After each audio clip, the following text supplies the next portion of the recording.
no. Hi. So I'm making you guys another video, which I know is super annoying because I make them all the time, which is sort of, it makes sense because I do talk a lot, but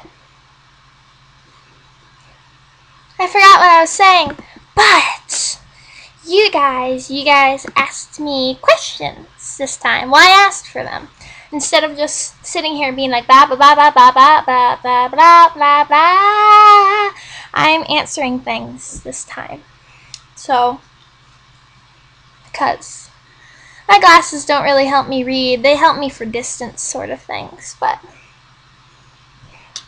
I had a job thing to go to today, so.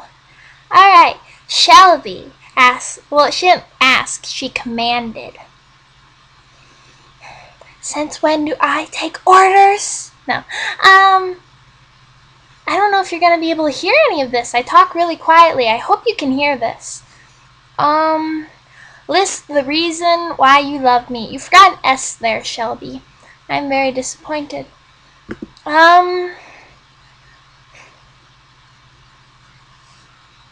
how round my face is. Alright, anyway. Shelby, I love you because even though you don't think you're clicking so much with Steve at the moment, I think you do. Like, I think he's just really out of your comfort zone.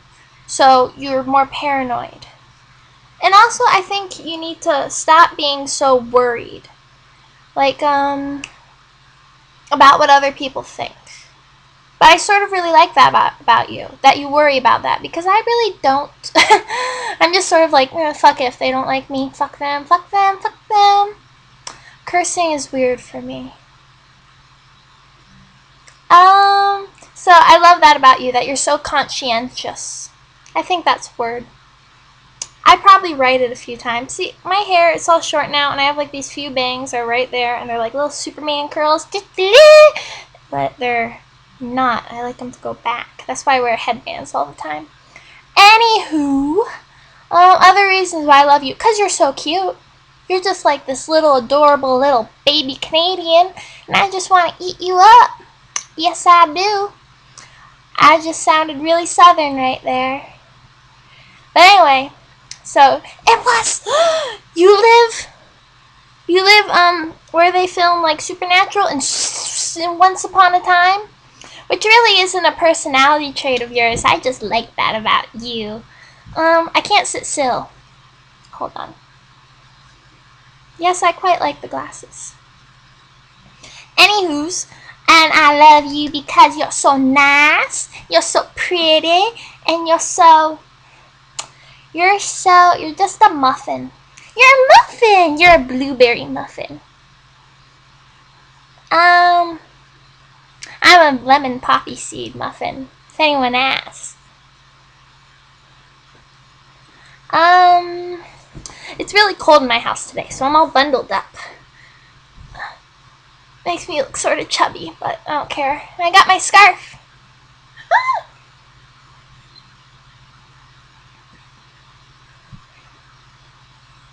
I'm trying not to, I hate being able to see. The shading's weird. Okay! Next question. Tina asked me like 5 things. Thank you, Tina. I love you. I love you. Sonny, talk about your top 3 OTP in the SU. Well, what I'm going to do here is, because I thought about it, like before I started making this video, I had like this big moral conniption. I love that word. I had this big moral conniption about answering this question. Because, we all know that our favorite pairings are our own pairings. We all know that. But I am the captain of the bunny ship. And I'm the dean, and he ships it too, like so hard, man. Alright. So, I'm going to list my top 3 OTP of my own pairings, which are my only pairings, for my own characters. And I'm going to list my top 3 OTP for the other ones, like that aren't mine. Sonny, talk about your top 3. I read that already. Okay. Olive.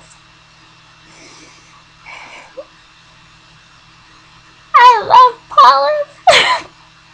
Like, seriously, it gets me giddy, you know? It's really cute. I think they're genuinely just adorable together. Like, Olive is so... she's very forward.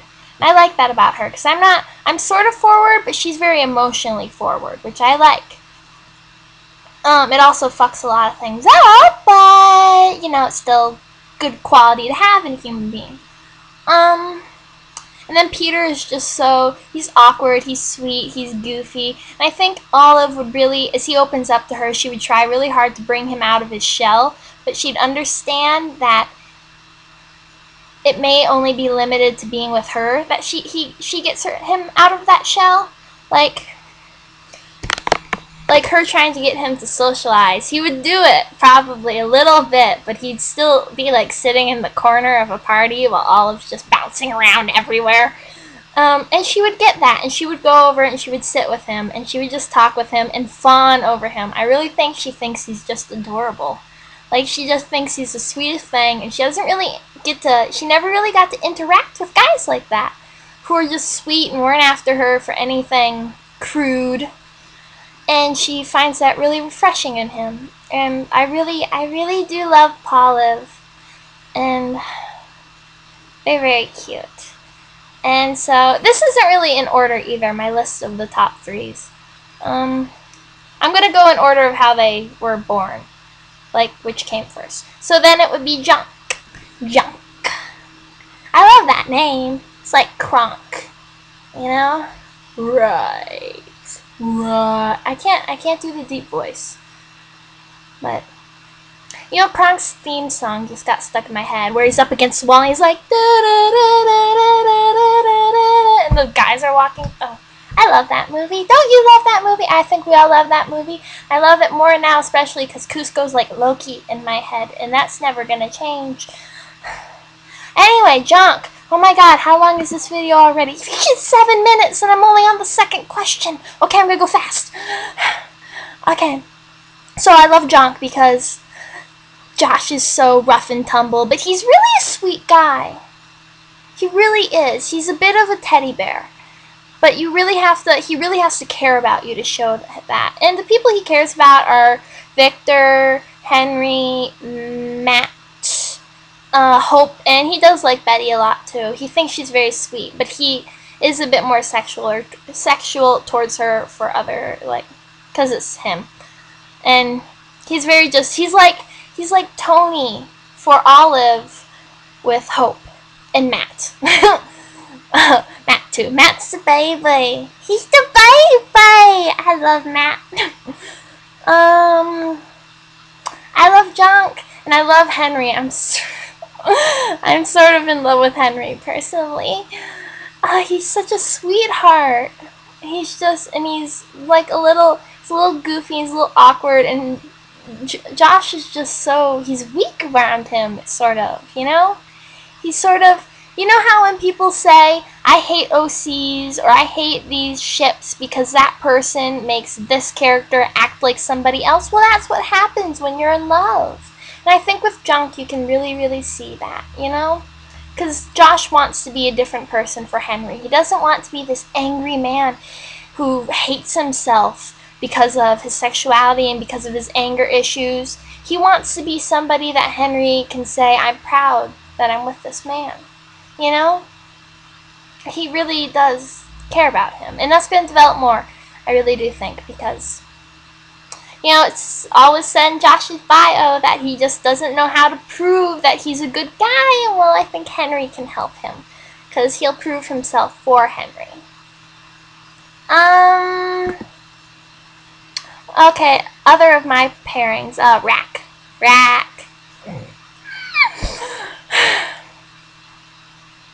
I love Rogue. I love Jack too. That's really surprising me. I really do care a lot for Jack. I really do like him because he has no malicious intent. You know, Ben, when I was still him, I think it was really hard for me to do the contrast with him because he could be this big tough guy because he would lose it. But he really was a really sweet guy. And God, and Jack is just not. He's sweet genuinely through and through. He just wants to be the good guy that people will be proud of, who can lead the way for others, even if he does feel like he's sort of messed up. You know? And he likes Rogue. He does. He has a bit of a crush on Rogue at the moment. I don't know why. I think it's because he doesn't meet people like her a lot. Because in my head, he was raised by sort of that strict British household with a very militia-minded father, sort of. Military, badass, tough guy, very strict and stern. And Jack wanted to be like that, and he all thought he would end up marrying somebody like his mother because he wanted to be like his father, and then he meets Rogue, who's just the exact opposite. And I really do love that. I love the contrast in their personalities. And oh my gosh! I just can't. I love imagining them talking. I love the little clusterfuck of accents. You know? It's cute, and they're kids. Ugh. Mel, I love you. I love you for just falling into this pairing with me. I really do think they're cute. And, okay, my top 3 outside of my own pairings is Bunny. Okay, if I can't think of any others other than Bunny, this is going to be sad. Bunny is very much one of my favorites. Like, it's up there with mine. I really do love Bunny a lot. And I don't know why I love them so much, because they were there from the beginning for me. They were what brought me into S.H.I.E.L.D. And Tony means so much to my character, Olive, and to me too, because Tina means a lot to me, and so does Jen. And Bucky, I love Bucky. He's such a muffin. Ah, what a cutie. I just love how the two, they're so different, but they're so alike, you know? And I love them. I need 2 more.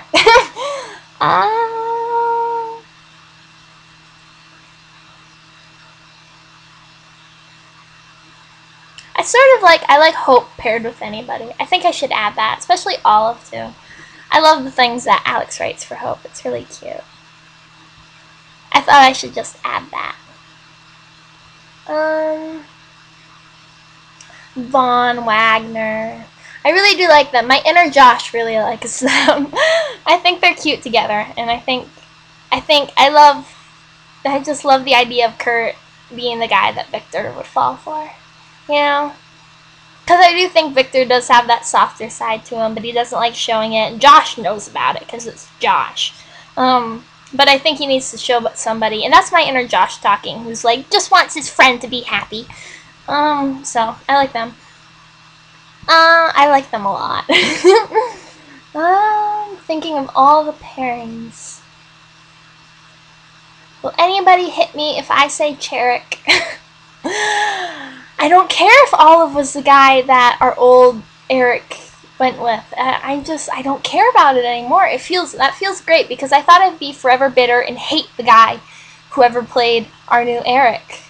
And I love how Naya, however you pronounce her name, she's lovely.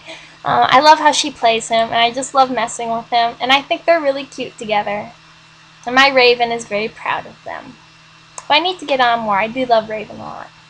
Anyway, I'm moving on to the next question, because I'm racking up time, and I'm only on the 3rd question. Oh, shit. Okay, Tina asks, tell us about your lurking days. First thing in the morning, what did I do? I went onto your blogs. I can't believe I'm telling you guys this. I would wake up and I would go on to like Tony's blog and onto Dom's blog and Loki's and Sue's. It was ridiculous. I really did love you guys a lot. And Kurt's too. I was on Kurt's a lot. I thought he was so cute.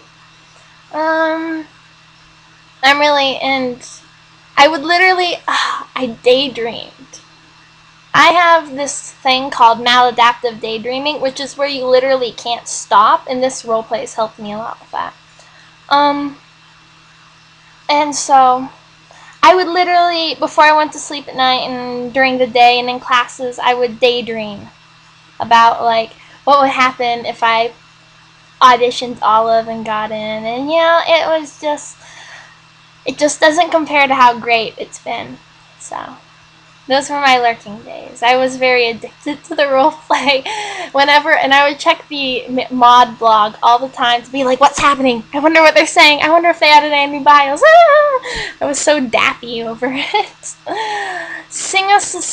Tell us about your favorite song, says Tina.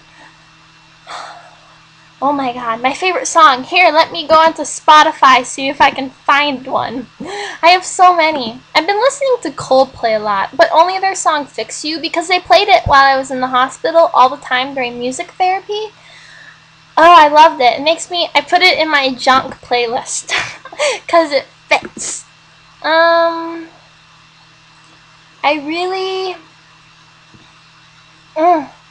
There's so many here.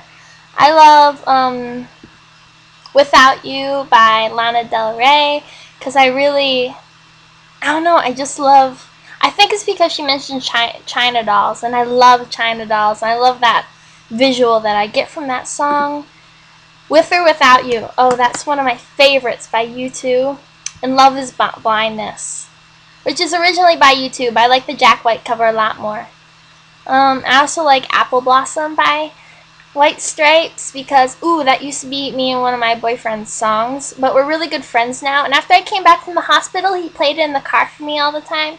It was very, very sweet. He was basically saying, I miss you, because he's a man of very few words, but we're just friends now. But it's a really good song, and I love Love Is Blindness a lot. I don't know, it just makes me think of the role play. I love things that make me think of the role play. Okay, number 4, from Tina. Sing us a song. What to sing? Shit. I don't know. I don't have any songs stuck in my head right now. You say you want diamonds and a ring of gold, your story to remain untold, your love not to grow cold. You say you want eyes in a moon of blindness, a river in a time of dryness, a harbor in the tempest, but all I want is you. There's that.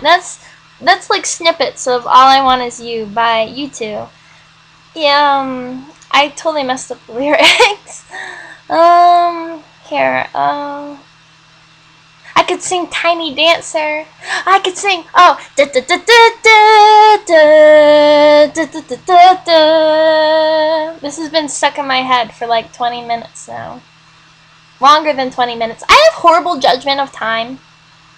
That's probably why this video is at, holy shit, over 20 minutes. I was gonna sing you guys another song. Hold on. Love is blindness, I don't wanna see. Won't you wrap the night around me? Oh, my heart. Blindness. Love is blindness. Love is cold steel. I totally fucked up the lyrics. Whoops, I'm sorry. Yeah. I was gonna do the part with Victor and Kurt's images, and I'm in a parked car on a crowded street, and I see my love made complete. Oh, my love, blindness. Okay, so that was Sing Us a Song from Tina.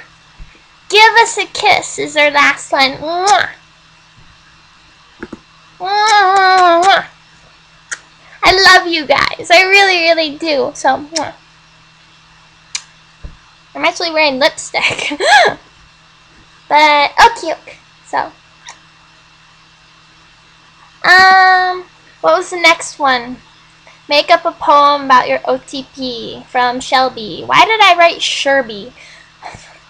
Sorry about that. I can't do that. I mean, I could. Like, not on the spot, though. Hold on. I could read you a poem that I've written. I could. But I couldn't. About my... that's hard. I'm just going to read you guys one that I've written, because I'm a cop-out, and I don't know how to do this. Hold on, let me sign in. I'm a hunt and peck typer, which is why it takes so long to respond to a lot of things. I'm a really slow typer, because what's that? I didn't develop dexterity skills until I was much older than most kids. Like little things, like I couldn't pick up forks, or hold pencils.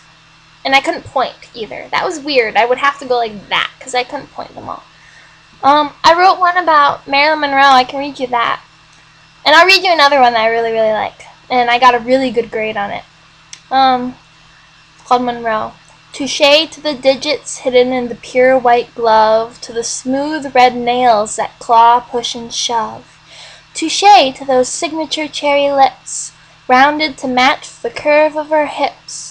Touché to that blonde halo with such a perfect wave, for which millions of love-struck fans will lust and rave. Touché to the talent possessed in the eyes, fooling and feigning, joy, heartbreak, and surprise. Touché to the beauty we so luckily found, the perfection that now lies dead in the ground. So... no, this one's really so long, but I'll read you this too, because I rather like it. I got a really good grade on it for composition, and that's my best class.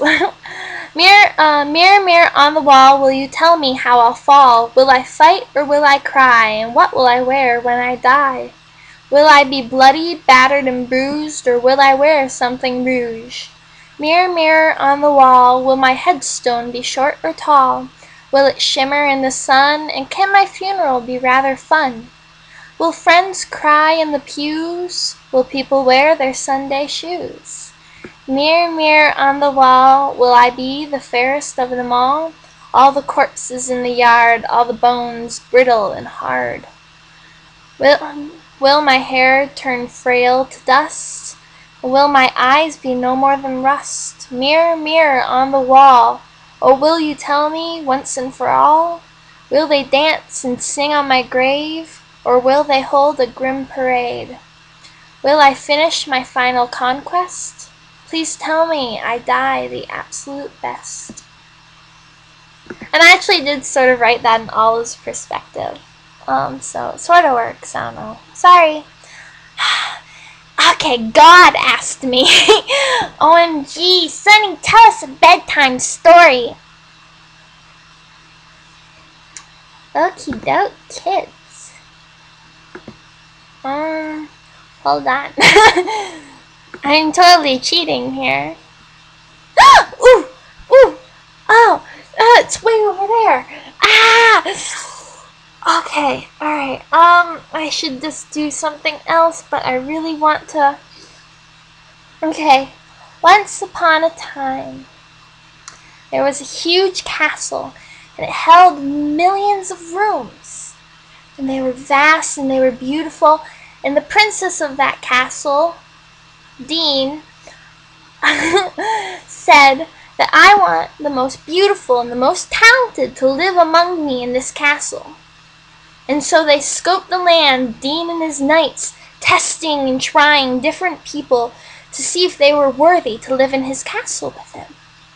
And throughout every kingdom and every place, people bowed to the Dean, and they tried as hard as they could to live among him in his grace. But very few actually made it. There was one from a noble house. Many people knew throughout the land.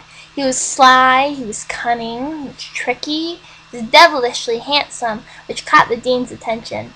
She was a very, very flirtatious princess. She really did love that dark charm the man had. He was the young Duke of Stark. And so, to impress the princess, Stark got down on one knee, and he held her hand. And from his back pocket, he pulled something so beautiful, such intricate detail in a ring that opened up to contain a mirror and a music box. And he put it on her hand, and the dean gasped, overwhelmed by its beauty, and she said, "You made this?" He goes, "Yes, I did. And I would happily make more for you if you allowed me to live in your castle." And she happily accepted, because how could you deny such a man? And so he came along with her. In the next town, they found another man. This man, he was not born into such a noble house. He did not carry much familial pride. But he had pride anyway. He was a strong boy. He was young, but he was very determined. And him and his friend both wanted terribly badly to go with the princess.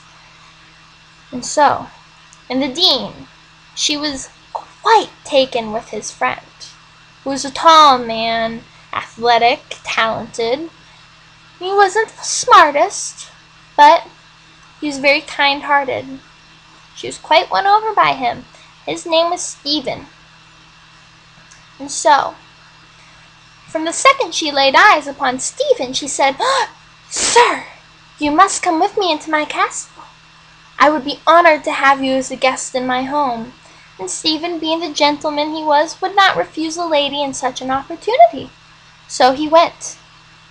Now, she did not look at his friend quite the same way. The man with not as much pride to be possessed, passed down by heritage, but pride in his personality and his charisma.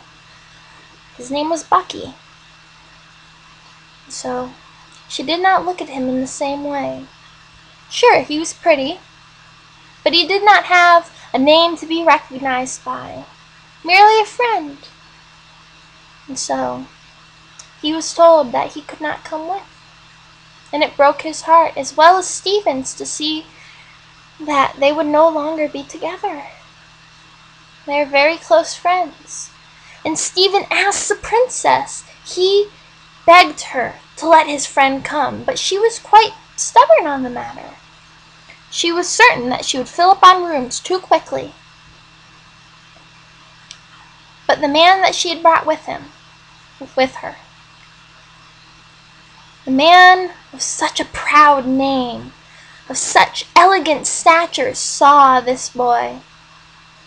And while he did not so much like his friend, something about Bucky intrigued him. So he turned to the princess and he said, "Ma'am, I desperately want to get to know this boy. I see something in him. I see talent, and I see a good heart. Do not tell him I said such things, please, for it would be the falling of my name. But I would like to get to know him, and if you could do me such a favor, please accept him into your home, and I will make you the most glorious things in the entire kingdom, as long as you let me get to know this man." Princess, taken back by such honesty, she gasped. She felt her heart stop by the look in the man's eyes. It was a look of something she did not believe existed. Love at first sight. Now, Tony Stark did not know that he felt this way. He only felt intrigued, at least so he thought, but the princess saw it. And so she turned to Bucky. She walked to him. She held his face in his arms and said, "Please, it would be an honor if you came to live with me. I have changed my mind. Something far stronger than what I thought was going on here has made me see the light." And so Bucky got in the carriage, and they continued to search throughout the kingdom. Stark, all the while, keeping quiet about the fact that he was the reason Bucky got to came along, and Stephen was just happy that his friend came along. And along the way, they found a lowly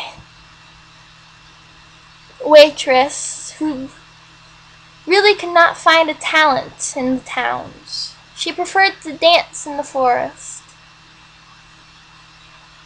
They found a writer who wrote the most intricate visuals, almost like painting a picture with words, only quicker, more detailed. It was fascinating, like as something we would call today photography. They found a woman who could navigate the earth from the stars, a man who could make all sorts of sweet things but was just delightfully happy and just could not ever let anybody frown around him, even if they couldn't understand his accent. They found millions, but all the while, Stark kept a watchful eye on the young man that he had helped. And that watch continued as they reached the castle. And it continues to this very day. The princess, she never regretted listening to Stark and taking up his offer. Not only does she see every day all the beautiful things he made her and thanks, but she sees true love between the two. Okay, so that was my bedtime story. Sleep tight, kids! Oh my god, this is 30 minutes. What the fuck? 5 things that make you the most happy about S.H.I.E.L.D. from Leah. Can I just list off your names? No, but you guys are a big part of it for me. I really do love you all, and you all have been hugely supportive over the past. So that's the biggest thing, is you guys. You guys are just a huge part of my life. Anywho's, former things. Former things are the relationships, especially Bunny and Brosis. Brosis is probably just number 2 in general. I really do love them. I wonder, they're not actually pairing, but they're quite cute and they're good friends. And I think that's very important in characters because I've seen a lot of role plays where it's just been about love. And I think having friendship and family connections among unrelated characters is a very good thing. And I like how quite a few other characters we have going on seem to have that. That's with other people. That's very good. I like that too. I love the talent I see in all the writing. It's so... You guys are amazingly talented, and I think a lot of role players do not have talent like you guys do. And that's one of my favorite things. 4th thing, how helpful you all are. You guys are just constantly like, here, let me help you, you're just supportive and great. And I think that's a great thing. And you're quite good at not getting mad at each other, and you're really, if you see a problem, it's typically not be, oh, I'm so pissed at you about this problem. It seems to be, oh, here, let me explain what you did, and let me help you so you don't do it the next time. And that's very good. That's a big thing I see at S.H.I.E.L.D.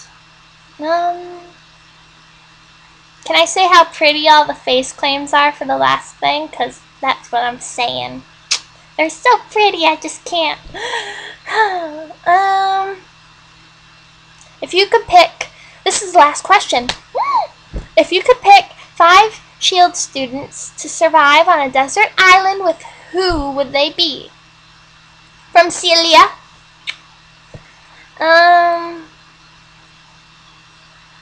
I would say Olive, but she'd die. Jack wouldn't die.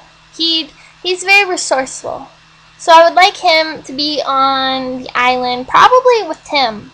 Though I worry about his heart thing, so not him. I'm being very, very smart about this. Bucky definitely. Bucky would have to be on the island, because Bucky is he's very practical, I find. And he's very resourceful. So those two together on the island would be very good. Phil. I have a lot of hope for Phil. Leah, I love how much more badass you're making him this time. That's very good. I do like that. So we have James, Jack, whatever his name. We have the two Jameses. And then Phil. And so what do I need? 2 more? Yeah.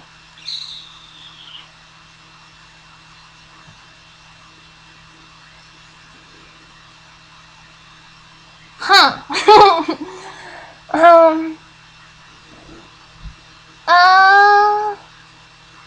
Rogue. Just because it's Rogue. I do like Rogue a lot. Whenever I talk about her, I start talking Southern, I think. But anyway, I think she's very tough. She would be the person to really take charge when things get crazy if she needed to. One more? One more. I would say Tony, but I think he'd just start crying.